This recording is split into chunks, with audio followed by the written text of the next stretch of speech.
Hey guys, welcome back to our real life scenario. Scenario. Oh. Scenario. Oh. Scenario. Scenario. Hey. Scenario. Oh, hey. Scenario. That sound like Let's give it a little go-go. Yeah, I was about to say. Let's give it a little go-go. Shout out to y'all. Shout out. Dre and his people. Hey.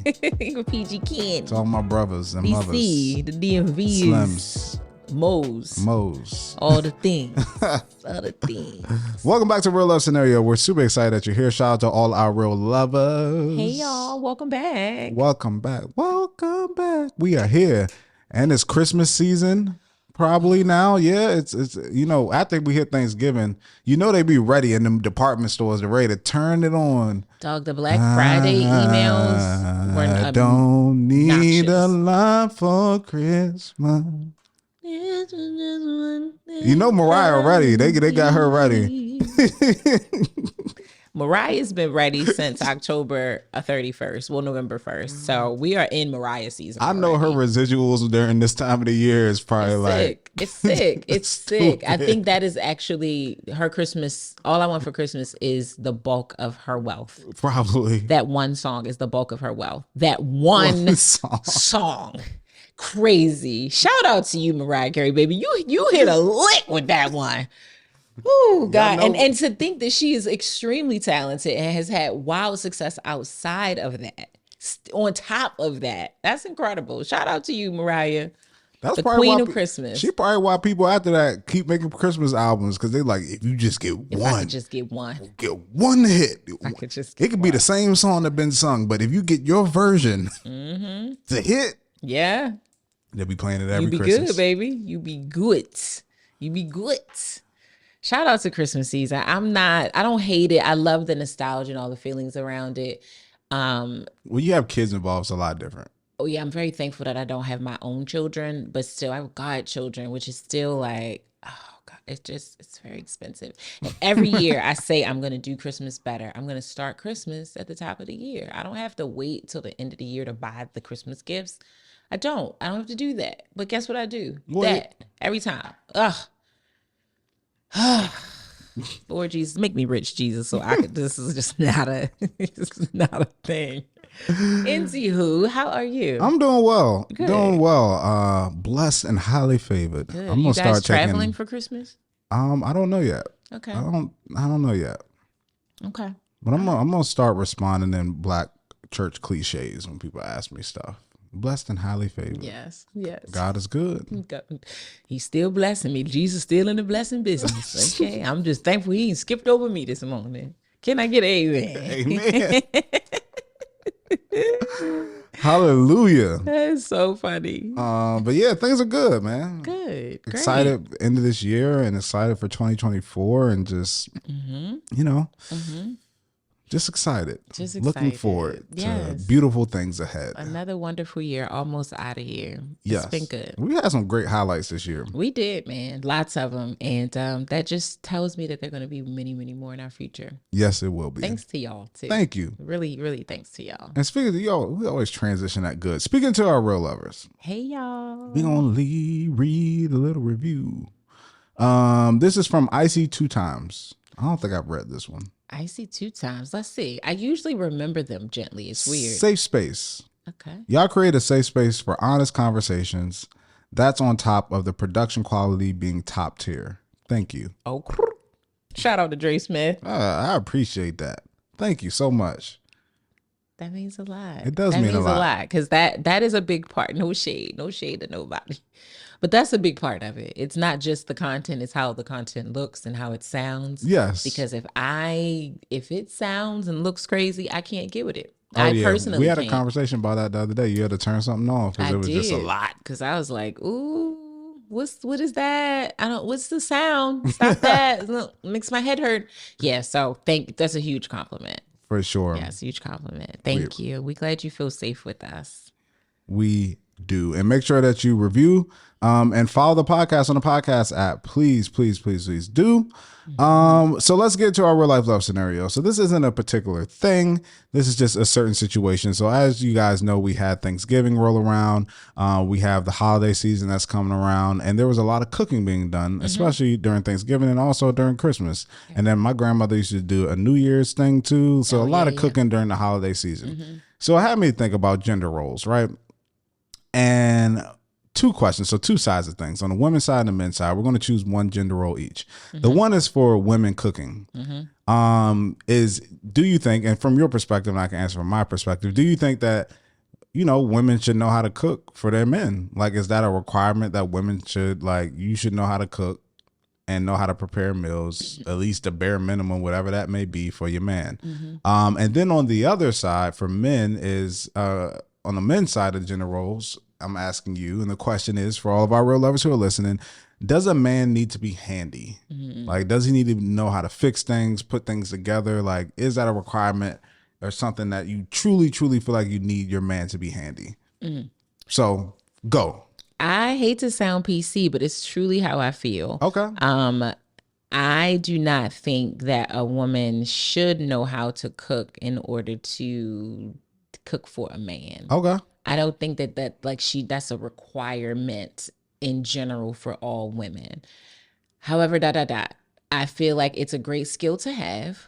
It is a great skill to have. And I think for men who find that to be very important or attractive, like that's something that they would like in their partner, or that might even be something that they require in their partner. Because there are some men who are like, she's got to know how to prepare a meal. Obviously, for those men, it would be great if you knew how to do it. So that way you're not eliminated from that. But there are other men who don't care. They may just feel like they want to eat. And as long as something is there, you could have purchased it. You could have cooked it. You could have got somebody else to cook it. As long as it's there, that's all they care about. So as a woman who knows how to cook, and yes, you do. Yes. And I very much enjoy cooking.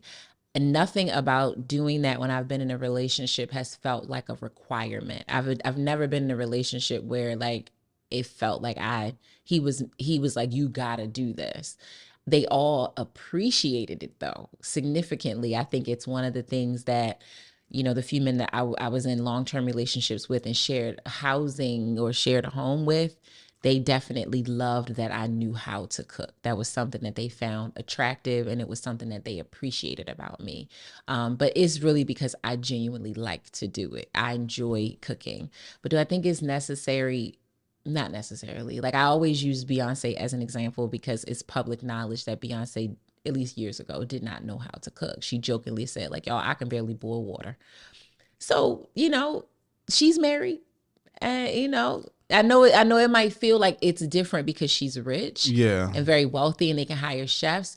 But a big part of like cooking for a person is not just about the food tasting good. It is the act of service. It is the act of preparing a meal. I don't have a connection to a chef. You know, I don't like they could put love in the food, but it's not to me. That's just their love for cooking. It is very different to come into a kitchen and see your person preparing food for you. It's a very different experience. Yes. As far as a man being handsy, now, is it a requirement for me? It is not a requirement for me, but it is very attractive, extremely attractive. I think I don't know if it's also because of the days and times we live in where people don't have to be that way. They can just call people and hire them to do stuff. Yeah. But when a man can chop wood, put together furniture, renovate a part of the house, take the tire off, fix something in the car, like my radio's being weird. He just come with a tool bag, and I find that to be very sexy, very attractive. I don't know. Rhonda, like, I got something waiting for you once you fix that. I'm gonna get you. I got stuff. I'm bringing you the lemonade and the tea while you're out there working hard. You washing the car. It's from the smallest of handies to the biggest of handies. I do think it's very attractive. Like to see a man under the sink, tightening up all the things. Turn the water on now. Is it working? I'm attracted to that. I very much am attracted to that. I also, again, wouldn't mind if he doesn't know how to do any of those things, but he takes the lead on getting it done. Gotcha. Like if he sees that it's a leak, he knows he gonna call the contractor, he's gonna call the vendor, whatever, to get it done. But him doing it himself, I love a man with a shed and a toolbox. Yes. And I'm a cook, so hopefully it's a nice little even exchange in my household, but it's not a requirement. If you new here, we always say that Rhonda's man is in the South. He's in the South. He is. I believe that. That's what that sounds like, a Southern man. It sounds like a Southern man. But see, as I said to you before we started recording, I like a person that is multi-talented. I do. So I'm attracted to a man that cooks. Yeah. I think that is so sexy. I do. And I think it's because a lot of men, like, just statistically don't know how to, like, really cook a meal. They could feed themselves, right? You could get a box of this and a box of that and heat it up. But a man that's gonna, like, go and buy fresh produce, fresh poultry or meat or whatever, and, like, know how to season that, know how long it should be in the oven, can take it out and plate it and combine things very well. Yes, very attractive, very sexy. So, and that's a gender role that's normally assigned to women. So if he's just talented and can contribute, can successfully wash some clothes, like, not to mix the whites with the darks, like the clothes come out right, or you look at something and you're like, we got to dry clean this. I'm attracted to that. I'm just attracted to you having multiple talents. Being an adult. Yes, being an adult. Absolutely. For sure. But is cooking a requirement for you? Like, did you feel like Bree had to have that skill set for you to proceed? Not at all. And it's because I made it a requirement for my previous girlfriend and then realized that didn't matter at all about anything. And that's a skill that you can learn. And based on how somebody grew up, they may not have learned. Yeah. Most people understand how to feed themselves, right? Whether that's making eggs or, some people, it's a bowl of cereal that they know how to make, and they eat that for lunch and dinner sometimes. Yeah, some people don't have those skills. Or there's a lot of, like, my brother used to be the oven microwave king, that put it in 350, 375, pop it in there, 15 minutes, come back, get it. Yeah. Whether that's chimichangas, pizza roll, like, didn't matter, Hot Pockets, like, that's some people, that's how some of us men eat that way. Very childish. And that's majority of my experience with men, that's how they eat. I was in a relationship with one guy who was a sous chef, so he could truly cook. The rest of them, I would even be looking at what they prepared, and I'm like, I'm not gonna eat that. No, babe, I got it. Thank you, though. Appreciate the gesture. Don't do that again. But yeah, no, not a requirement. I think what you said is the nail on the head, is that it is an act of service. Like, I do feel good when Bree does cook. I don't, like, require her to cook or anything like that. She wants to cook sometimes, or she feels like, I don't know. I guess she feels like, probably as a wife, like, if I'm coming home, have a long day at work, that's something that she should be doing. And I think that it's a difference between cooking and making sure that we have something to eat, because that's also something too that I'm fine with. Like, if you got something ordered out and I came home and the food was still there, I'm still cool with that. But I remember for my birthday, Bree was like, oh, like, she asked of different things, because she was like, you always, like, when you want something, you go get it. So it's hard to surprise you. It's hard to buy gifts for you. And I was like, you can just do stuff that just would mean a lot. So, like, for my birthday, she knows I love Cinnabons, and she tried to make some for me. Oh, they were horrible. No, I lied. They were not horrible. They tasted fine, but baking is a whole different thing than cooking. Yes, baking is tough. If you, especially if you're trying to do stuff from scratch, yeast, all that. Like, if you don't understand how it all works, it's a very challenging formula to put together. So they weren't necessarily cinnamon buns. They were like cinnamon cookies. They were a little crunchy.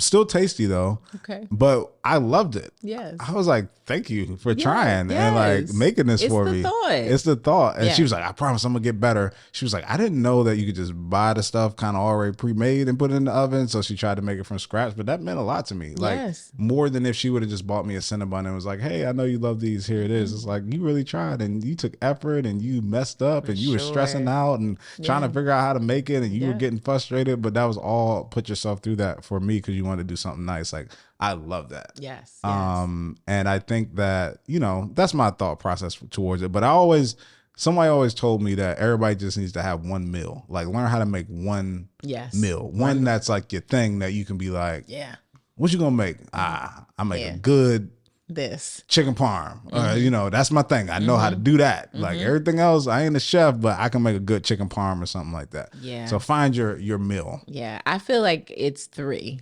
If you three meals, you got to lock in on, to me, like if you need, because it's just like if you have 2 suits. Well, 2 suits can really yield a lot of looks because you can mix the jackets and the pants. You can swap the shirts out. You can do ties or no ties. You can do blouses or whatever. I feel that way about meals. Like if you can get 3, you can likely move those things around. So if you can make a really good steak and potato, and then you know how to cook chicken, well, you could do chicken and potatoes. You can, if you get a pasta, you can make a steak pasta. You can make a chicken pasta. So I feel like you just need some good basics. Learn how to make some basics. And then you can have a bunch of meals off of that. Well, that's the basic man meal, right? Like I think my cousin said that girl was like, oh, I'm trying to learn how to cook. What should I learn first? He was like, meat and potatoes. Meat and potatoes. Learn to make that first. Yeah, most people like both. And then the thing is that chicken, I feel like, sorry, we're getting to a little cooking talk. That's all right. But chicken, I feel like, is one of the most difficult meats to cook. Mm-hmm. Yeah. Steak is fairly easy because even if you undercook it a little bit, it's probably even, it's normal to have a little pink in there or something like that, depending on what the temperature is or anything like that.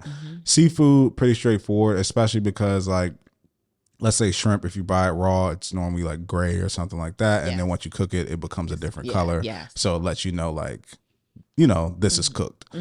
But chicken is tricky because the outside can be cooked, but then the inside won't be cooked.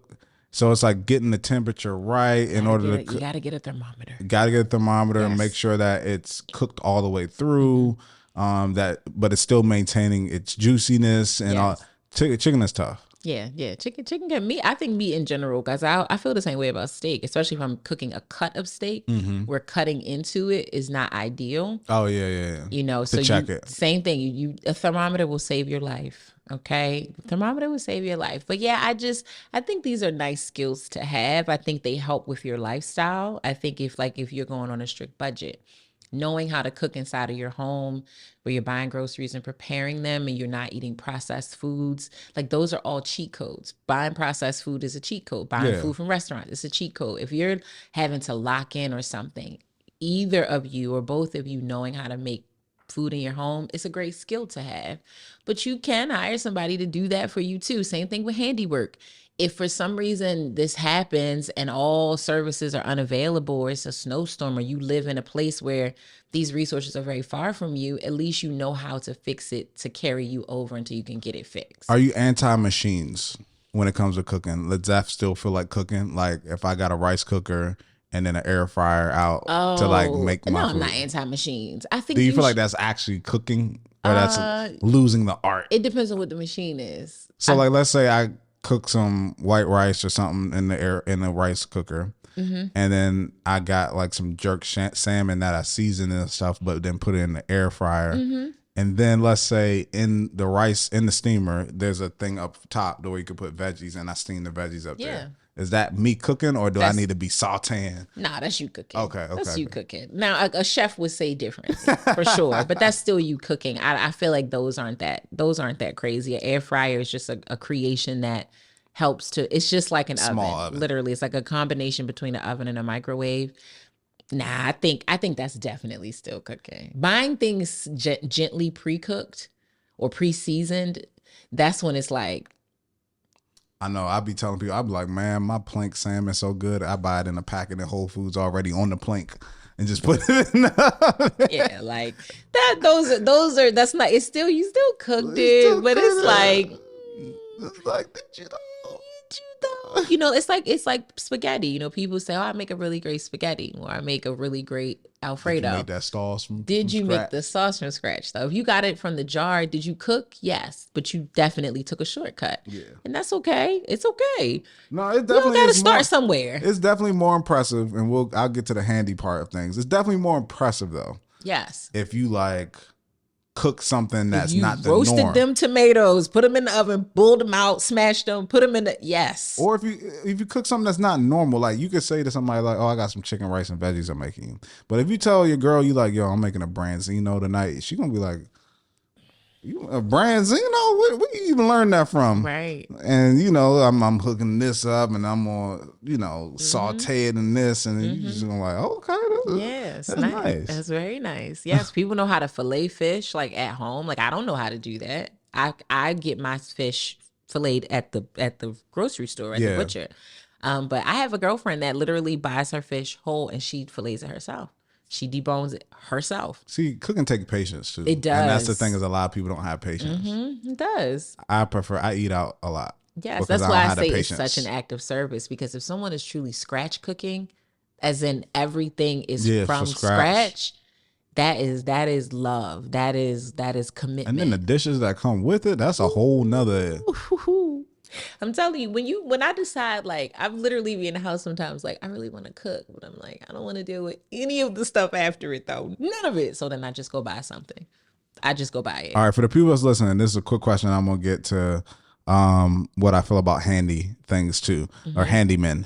Rhonda, really quick, and people who are listening can answer this. If you had to hire somebody full time to do this, and then the other two you had to do yourself, cook, maid, or driver, which one would you hire as your full time, and then you had to do the other two yourself? Jay, that sucks. Cook, clean, or drive?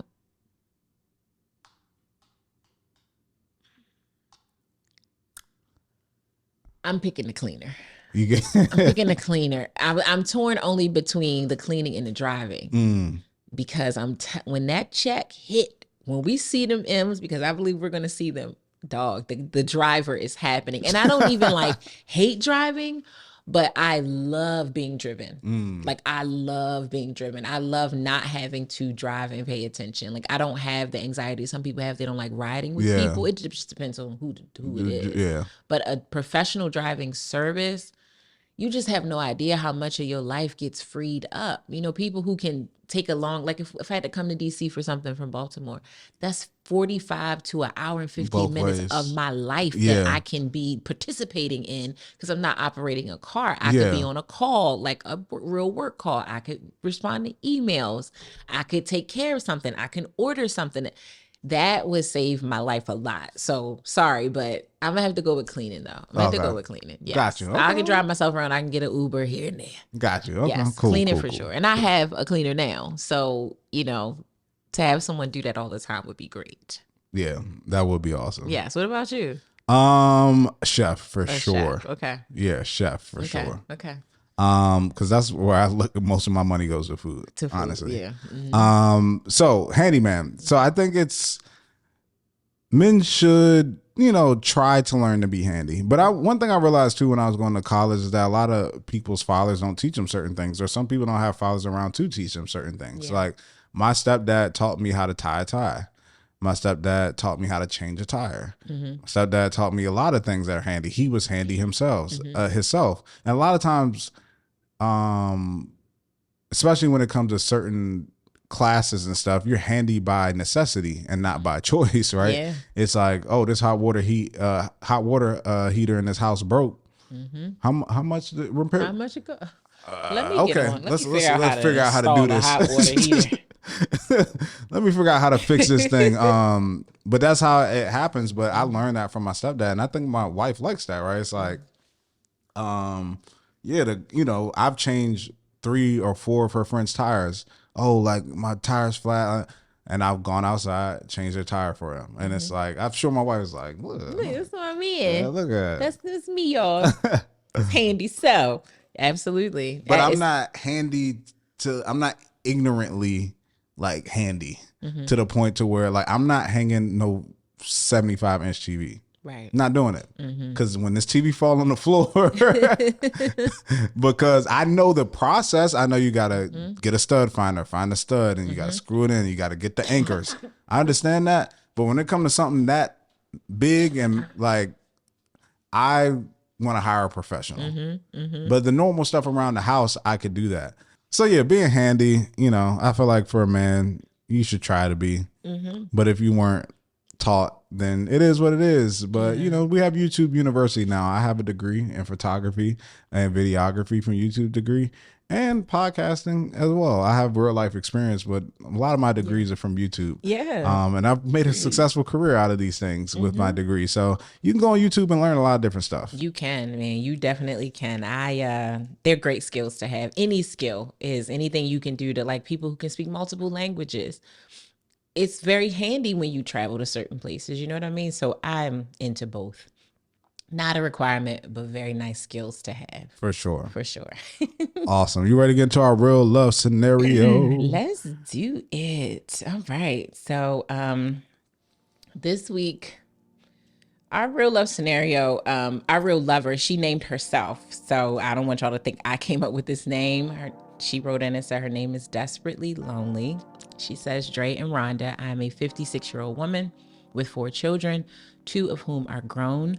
After my ex-husband and I started dating over 30 years ago, he proposed to me within the first several months. Soon after we were engaged, he told me he had an STD and guessed he had gotten it before we met. At the time, I was naive and in love. I figured we could use condoms and be careful, but since we would be married, if I did contract it, it would be okay since it was not life-threatening. 6 years later, I tested positive for herpes. 8 years after that, we were separated and headed to divorce. He has since remarried and I am still single. I often wonder why he was able to move on and was able to find someone to marry despite the situation. But I can only assume that she felt the same way I did when we got married. Trying to move on, I have seriously dated one person since then. The guy that I dated, we dated briefly when I was in high school, so we already knew each other. Based on conversations we had, I needed to lay some ground rules so there would be no misunderstandings. Because I had children in the house, I told him that we would not live together and he could never spend the night if my children were home. When things got to the point of becoming intimate, I informed him of my situation and he accepted it. We continued to date for the next year and a half. As time passed, I realized he was a compulsive liar, controlling, and extremely jealous, and I could not continue to deal with all the challenges that he brought to the table. The next relationship started out wonderfully. We had great phone conversations and could talk about anything. Because we lived several hours apart, I decided to tell him as soon as we started planning to meet in person. That did not go well. While he claimed that he understood, that was something that he could not accept. I was okay with it, but the big issue was that even though we do not live in the same city, we know some of the same people who live in my small town, which still makes me terrified that he would tell them of my situation. There was one other man. The physical attraction was there for me, but the lack of our ability to have a decent phone conversation canceled out the attraction I felt for him. I do not think he wanted anything more than sex. So we mutually stopped talking to each other. I'm at a point in my life where I desperately want to date and find someone to spend time with for the rest of my life. I would love to go out to dinner, movies, concerts, weddings, etc., but because of my situation, I purposely avoid putting myself in situations to meet men. Yes, I'm not opposed to treating myself to some of those things. I have gone to the movies, I go out to eat alone or with my teenage children, but I miss male companionship. What do I do? Do I continue to bury myself in family, work, and church and give up hope of finding someone? Do I begin to look for someone and pray that I find someone that is accepting of me? Thanks for writing in. Thanks for writing in. And I'm just going to call you anonymous because I don't like the name you gave yourself. Yeah, no. I don't like you calling yourself Desperately Lonely, but I hear you. And honestly, before we even get all the way into it, I think Dre and I both, our hearts really go out to you because it's a situation that we don't have personally. But when we read it, it was just like, man, this is tough. Yeah, it sucks. It's a very tough situation to be in. So you have our love for sure. And then I always say with people who have STDs, I do not judge them at all because knowing how many, situations I done been in that were unprotected, I could easily have been me. Yeah, absolutely. Only by the grace of God. That's it. That I don't. Because you never know with people. And sometimes, to be honest, sometimes some people don't even know themselves. Yes, absolutely. And you can sometimes also transmit diseases with protection. Very true. It is highly unlikely, but that doesn't mean that it's not possible. And yeah, a lot of times people do transmit, and because they don't know, they literally don't know their own status. And so, yeah, even just how she came into this situation with her ex-husband, and when he told her, and her mindset, which I would have had the same mindset, right? Like, he told me, and okay, fine, I want to still be with him, and this is my person, right? We're gonna be together forever. So if we both have herpes and we're together, then we're together. Like, you're my partner, so I'm not worried. You know what I mean? So it just sucks that years later the relationship didn't work out, and now you're in a position where you have to constantly consider this. You do. And I do want to give her props for that she didn't become hardened by it. I lost a family member who had an STD. It was not herpes. It was definitely a life-threatening one, but the person who gave it to her did it maliciously. They did it in retribution for who did it to them, And so I'm thankful that she didn't become that way, and that she is doing what many medical experts say, that you should be honest and upfront when you get to that place with a person. So huge kudos to you for being honest and allowing people to choose whether they want to date or proceed with you or not. Again, major props for that. Major props for that. All right, so where shall we begin? Where shall we begin here? Because it sounds like the biggest challenge is she doesn't feel comfortable dating. She doesn't feel comfortable having to go out and meet people and then have to have this conversation.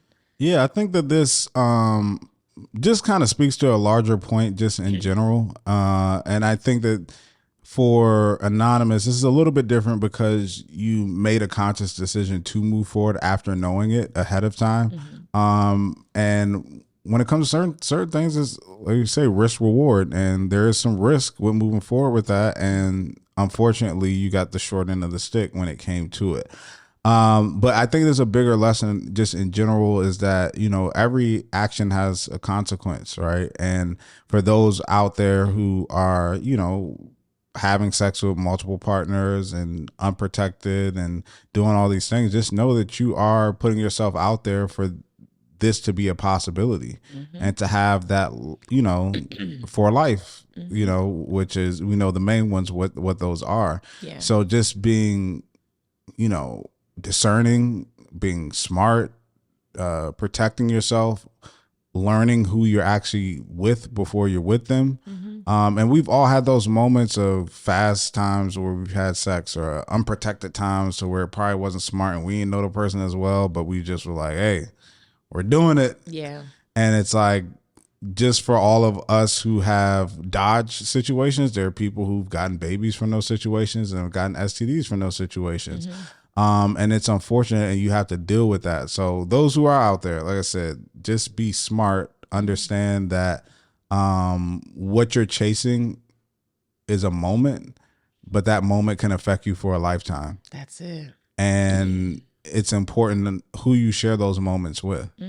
And you can ask people who've been in situations to where it went the opposite way, how much they regret changing their entire life for a moment. That's it. And I think while it doesn't sound cool or sexy to know someone's status before you sleep with them, it's not supposed to sound cool or sexy. It's a means to protect yourself. It's a means to make sure that you feel very comfortable when you decide to have sex with a person, whether you're doing it protected or unprotected.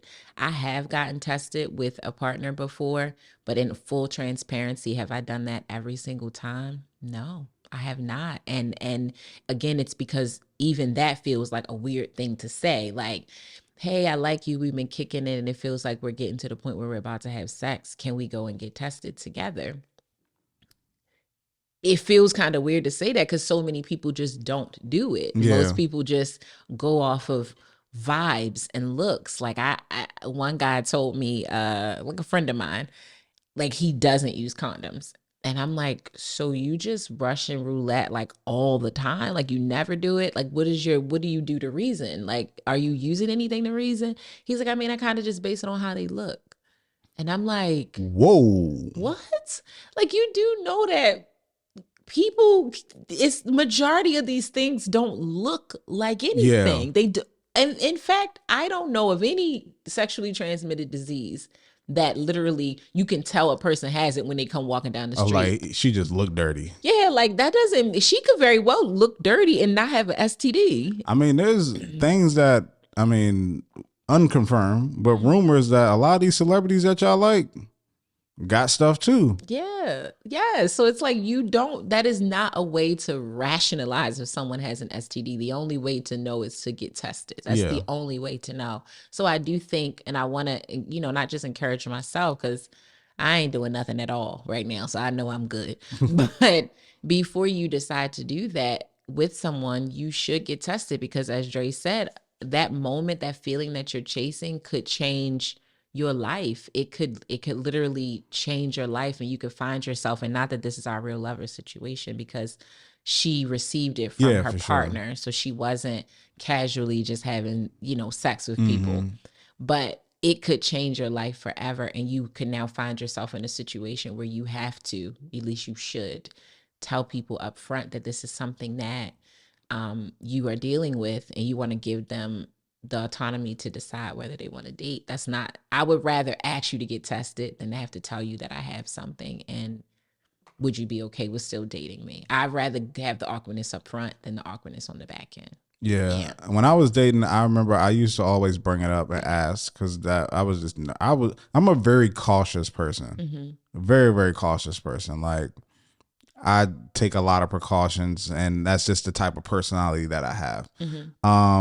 But still, I did have unprotected sex with people, but I thought I was taking, at least my precautions of just asking. And it's just kind of weird at first, but especially when I was in college, it's like, you hear all these stories, they hand out all the pamphlets, and it's like, nah, I want to know. And then I didn't have a ton of sexual partners, or I would, visit the well multiple times. Like, it would be the same partners kind of, and not just like a whole bunch of random folks. But again, you still don't know. You don't know, because you don't know who they involved with and what they doing and what could come from that. So it really is Russian roulette. That's why I say people, I know there's a lot of atheists out there and people who believe in different things and don't like the Bible or Christianity. But I always tell people, if you listen to what is in that book, it's not going to lead to a worse off life. Right. It's not going to lead you down a path of like doing something dumb or doing something crazy or putting you in harm's way. Like, if you listen to what's in that book, it'll save you from a lot of things. Yeah. And it's just, what it is just good wisdom. It's not even, religion. It's wisdom. It's being wise about how you move and the decisions that you make. So be wise. Please be wise. And just, I can't even say use discernment. Go ahead. I was going to say that I have this new thing that I loved it. So first, it's a little side note, is that Rhonda talk about Jay Shetty all the time. And I was like, Jay Shetty, yeah, Bree got the book, whatever. But then I started listening to his podcast, and I was like, I love Jay Shetty. He's cool. He's good at facilitating conversations. He's amazing. And I guess it's something about the accent too, I think it helps. It's very like calming. Yeah, he has a great voice. Yeah, he has accent, a great voice. Tone. Yes, he's where he belongs. For sure. Truly. For sure. True alignment. But he was interviewing somebody, and I love what they said and I kind of adopted it and created my own thing, is that, for us internally, for us as people, we are our number one advisors, right? So that we can get help from other people outside, mentors, anything, but we spend the most time with ourselves, telling ourselves what we should and shouldn't do. Yeah. And a lot of times we have the 8-year-old version of us that is advising us, and we should have the 80-year-old version advising us. And one thing that I've started to do, it's like, all right, if you're going to move forward with something, ask the 80-year-old version of yourself what you should do in a situation. Because that version of yourself is going to be thinking, I don't have a lot of time left, and the condition that I'm in now is based off of what I did when I was younger. So it's like, as a man, if I ask my 80-year-old self, should I go to the doctor? He's probably going to be like, yeah, you should go. You shouldn't wait. You should check up, make sure that your health is good, so that when you're my age, you're still feeling good and you're not like me with your back hurting and all that stuff like that. And I think the same thing when you're making decisions about like some of these sexual things and stuff like that, like the temporary things. Your 80-year-old version of yourself will really be like, don't worry about the temporary. Like, think about the longevity, the long term. What's the ultimate outcome from this? Versus the 8-year-old version of yourself is like, you got time, it's fun, we free, you can do whatever you want. You got all this time and life in front of you. Like, go have fun. And then it's like, man, this 10 years went by quick and I don't know what happened. Yeah. Or like I said, I contracted this thing from this one moment and drunk one night and I thought she looked clean. Right. Or I asked her and she said she's clean. Yeah. As far as she knows. Exactly.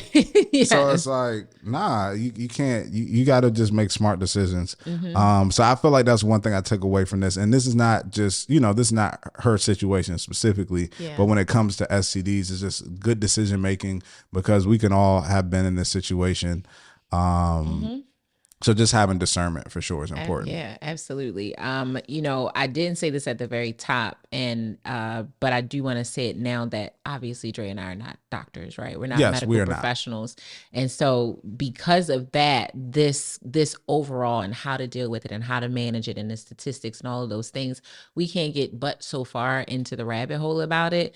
What little that I do know about herpes is some of the stuff around the transmission rates, and it is obviously less likely to transmit it when you're not having an outbreak or when you are asymptomatic. When you're having no symptoms, it is less likely to transmit it.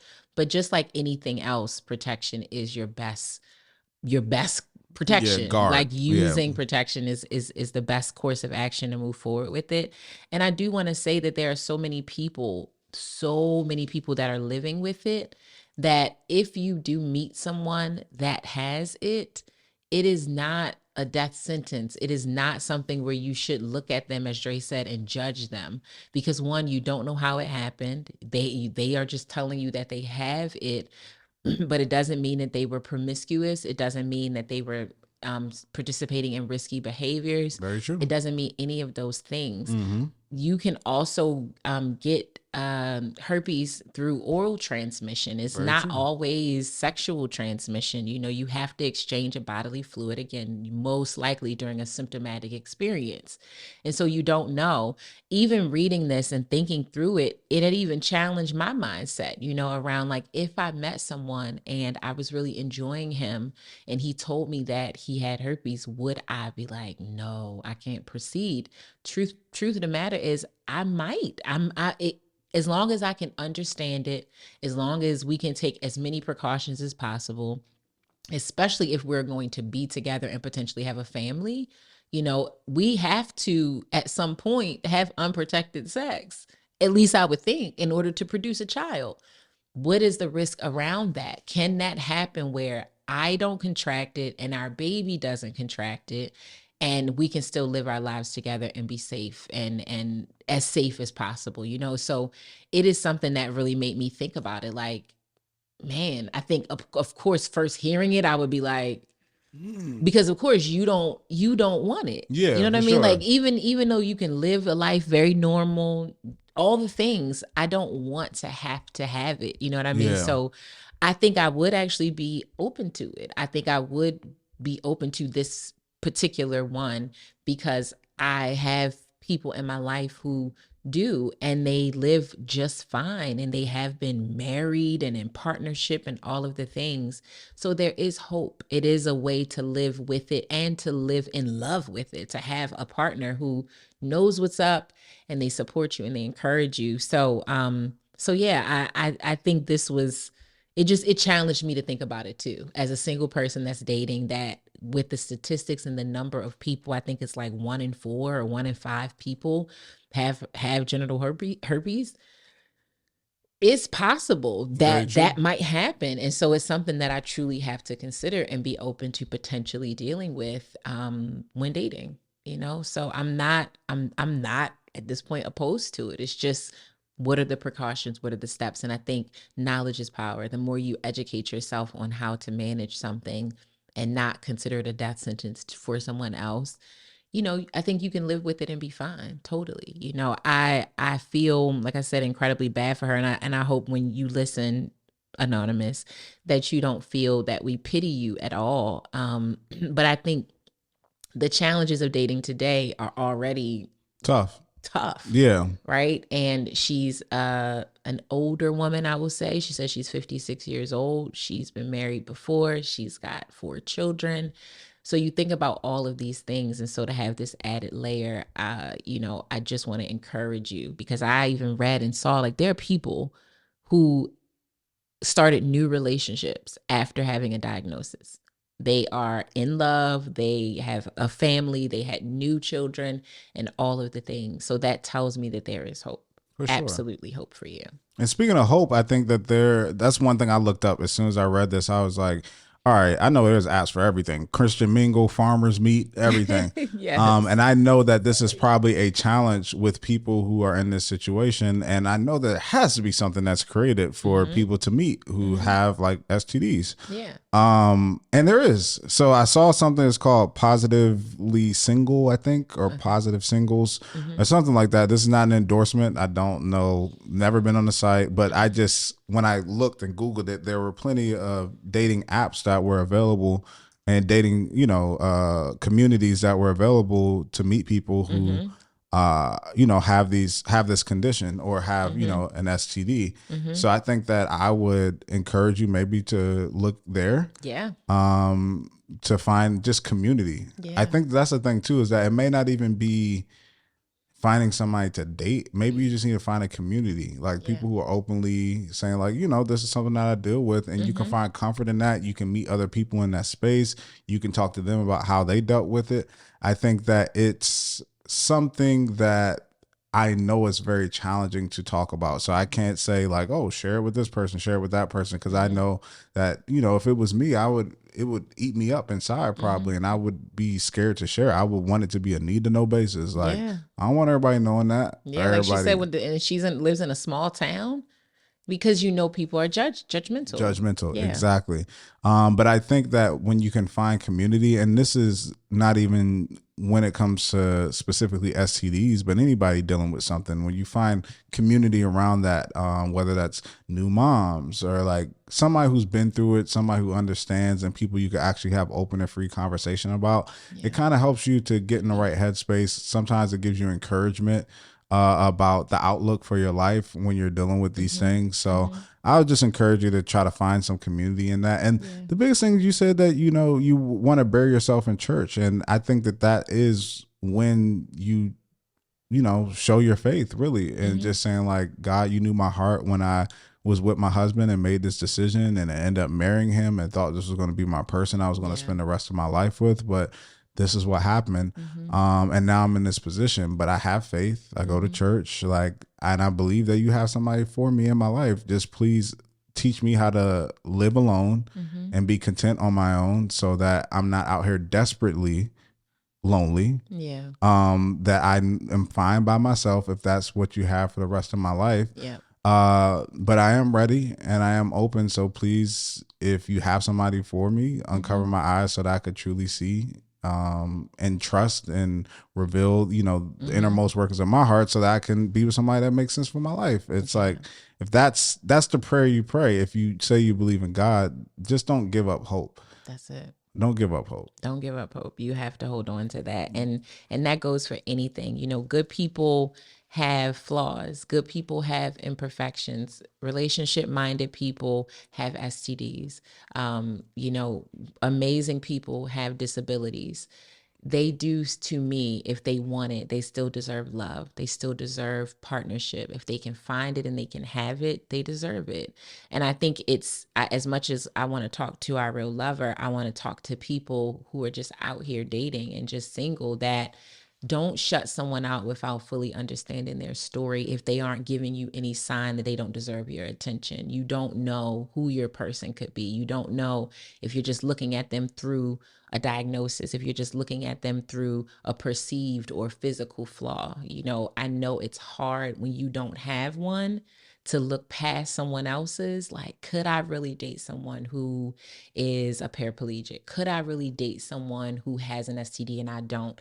I know that it's mentally very hard to say, yes, I can, because you just want to be in community. You want to be in like community.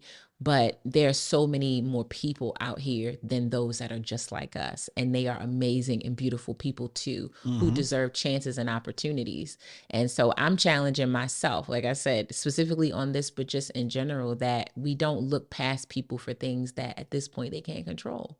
She can't control it. If she could, she would make it go away. Sure. But she sounds like an amazing woman who wants to be able to have a life with someone, and a fruitful life with someone, a beautiful life with someone. And her diagnosis is not going to take that away from her. Doesn't define her. No, it doesn't define you at all. Anonymous. No, it does not. It does not. So stay encouraged. You know, more than anything, I think that's the biggest takeaway. Stay encouraged. You are maybe gently different than a person who doesn't have an STD, but honey, listen, people got bigger fish to fry, bigger problems. Yeah. Can't communicate right, narcissistic, abusive.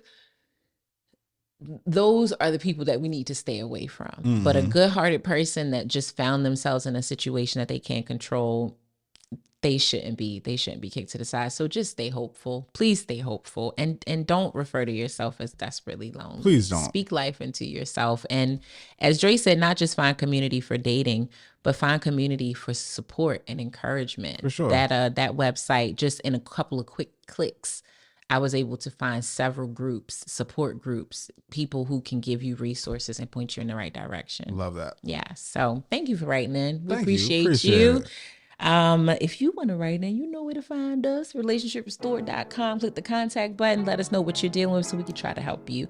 Follow me on social media at Ronnie Cakes. As Dre Smith. And at Relationship Restore. And if you missed any episodes, if this is your first one, go on back. We got a lot. This show, we're the weight for the girls. Just check out the whole Relationship Restored network. Please do. We'll see you next time. Peace.